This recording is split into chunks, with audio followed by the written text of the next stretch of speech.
Hi everyone, thank you so much for joining me today. So in today's video, I'm going to be showing you how to use these gorgeous stamps and stencils from Alina Crafts and Gilding Flakes. This stamp set does come with a hot foil plate as well. However, I don't have a hot foil machine, so I just have the stencils, stamps and dies. But I thought, I wonder if you could get the same look using Gilding Flakes. It's not quite the same appearance as a foiled machine. However, the Gilding Flakes do add a lovely variation and you still get that lovely shimmery effect. Of course, you could use embossing powder, but today's video we're going to focus on how you could use Gilding Flakes to do this. So I've got my palette knife, I've got my Flitter Glue, I've got a piece of Phat Foam and my Scoochy, and I'm going to show you how to use all of those throughout this video. So first of all, I'm going to attach my stamps to an acrylic block. And then I'm going to add some Flitter Glue to the Phat Foam sponge, and I'm just going to push that in with my palette knife. This just creates like an ink pad effect that we can then use on the stamp.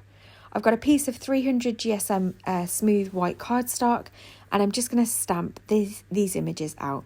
I'm going to do multiple images of each of the different flowers, and we'll be able to put these together into a card later on. Now, when you're using the Flitter Glue on clear stamps, first of all, you don't want to allow it to dry to the stamp. So as soon as you finish using that stamp, spritz it with water and pop it to one side or go and wash it straight away. Secondly, when you're stamping, you don't want the stamp to have contact with the card for too long. I'm being very, very quick, making sure that I've got even pressure all over the stamped image and then quickly removing it. Now, if you're doing a lot of stamping like me, you might need to add a little bit more Flitter Glue to the sponge, but that's absolutely fine. These sponges can be reused over and over again. So once we're finished with it, I just pop it to one side where it's not going to stick to anything and then save it for the next time I'm going to use it and just add some more glue and start again. So yeah, they're not a one-use item. So next I'm going to add some Gilding Flakes. So this is the Autumn Blaze Flakes from IndigoBlu. There's a gorgeous mix of golds, rose golds, silver and almost like a burnt orange red coloured flake. So they're really, really pretty. And all I'm doing is just rubbing the flakes all in with my hand, making sure that all of the tacky glue has got Gilding Flakes on it. There's no tacky bits left. Next I'm going in with the Scoochy. That's the abrasive foam. And I'm just getting off all the excess and bringing out the detail on the stamps. So this doesn't take too long. Obviously this is sped up, but you can just go over and over and over it until you've got all of the excess bits off. Next, I've got a piece of kitchen towel and I've just spritzed it with water and I'm just lightly wiping that all over the images just to get rid of all of the dust from the Gilding Flakes. And then you can see that gorgeous shimmery shiny effect. Now, of course, it's not the same as a hot foil machine. However, the effects are really, really pretty. And in real life, there's so much shine on those images. So you do get a very similar look and a slightly different look than you would get if you used embossing powder. So next, I'm going to use the layered stencils. And I love that each of these stencils has got all of the layers on the one stencil for each flower. So you're not having to fiddle about getting different stencils for different layers. They're all on the one stencil. So I'm going to go in with Tattered Rose first of all on the larger aperture, and then I'm going to go into the detail using worn lipstick, and I'm going quite heavy handed with the worn lipstick and then but very light handed with the Tattered Rose because I want that variation of colour. When you add the Distress Oxides onto the Gilding Flakes, and it would be the same with embossing powder, it will settle on the Gilded Flakes areas. So you are going to need to clear that off later on. And I'm going to show you exactly how to do that to bring the shine back up. So all I'm doing now is just going over these smaller flowers as well with the Distress Oxides. And then I'm just going to add a little bit of Twisted Citron to the stems of the smaller buds. And again, I'm just spritzing a piece of kitchen towel and going in with some water. And this is what brings the shine back up on the Gilding Flaked areas. Next, we're going to die cut all of those images out. And I love that this has coordinating dies, so they line up really easily. And then as you can see, once they're die cut out, they look absolutely beautiful. The Gilding Flakes just add a real touch of luxury to the finished image. So yeah, I really love the effect that this gives. So I've also got these leaf die cuts from Alina Crafts. So I've already gone ahead and die cut some of those out in white cardstock.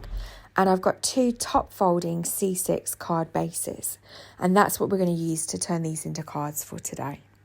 To create my card bases, I simply cut a A4 piece of cardstock straight down the middle and then folded it at just over 5 7/8, and that creates these lovely 2 top fold card panels from 1 sheet of A4 cardstock. So I'm going to go back in with the tattered rose. I've popped a piece of scrap paper just in between the card panel just to protect it, and I'm just going to add some tattered rose distress oxide in the centre of that card panel. That's just to add a little bit of a subtle background. I'm going to spritz it with water, take off the excess with some kitchen towel, and then we've got that lovely subtle background. Next, I'm just going to work out the placement of where I want all these flowers and leaves to go. It's always a good idea to kind of lay out items on your card panel first, just so that you're happy with the layout before you start gluing things down. There's nothing more frustrating than gluing something down and realising it's in the wrong place, and then obviously you risk perhaps damaging the card base as you try and tear it up and start again. So I do like to lay everything out first of all and then attach them down.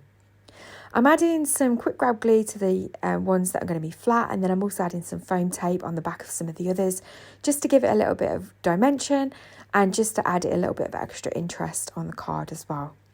I love how with the leaves you can just tuck them behind the flowers, and of course you don't have to use the full die, so it's always good to just trim a little bit off if you need to.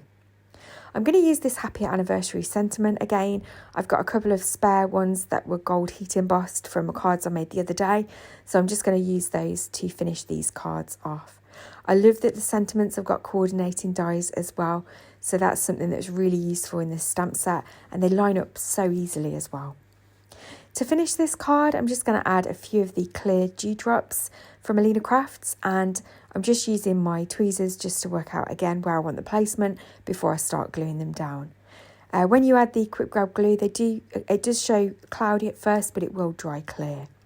And that's the first card finished. I really hope the camera's capturing all that gorgeous shimmery detail.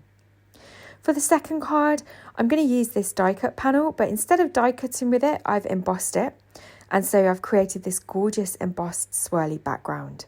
If you don't have an impressions pad and silicone mat for your die cutting machine, I highly recommend getting one. It enables you to use your dies to create these gorgeous embossed backgrounds. So if you've got a few cover plate dies, they're just perfect for creating these embossed panels.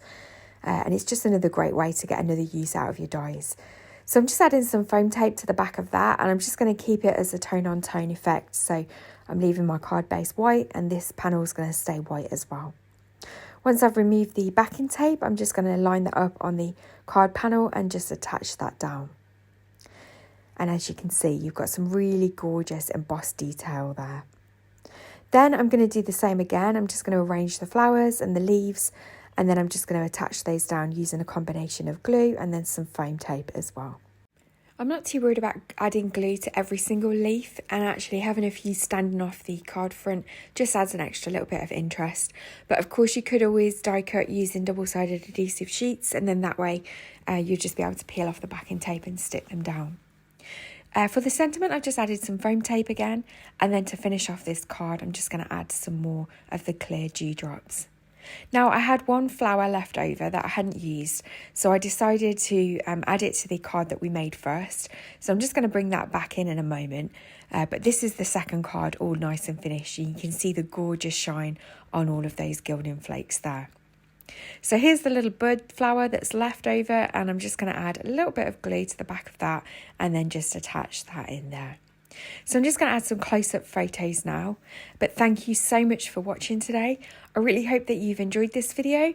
I hope it's given you some ideas to use your gilding flakes with layering stencils and stamps, and also another way to use your supplies if you don't have a foiling machine but want that kind of foiled look. So thank you so much for watching, and I'll see you in the next video. Take care.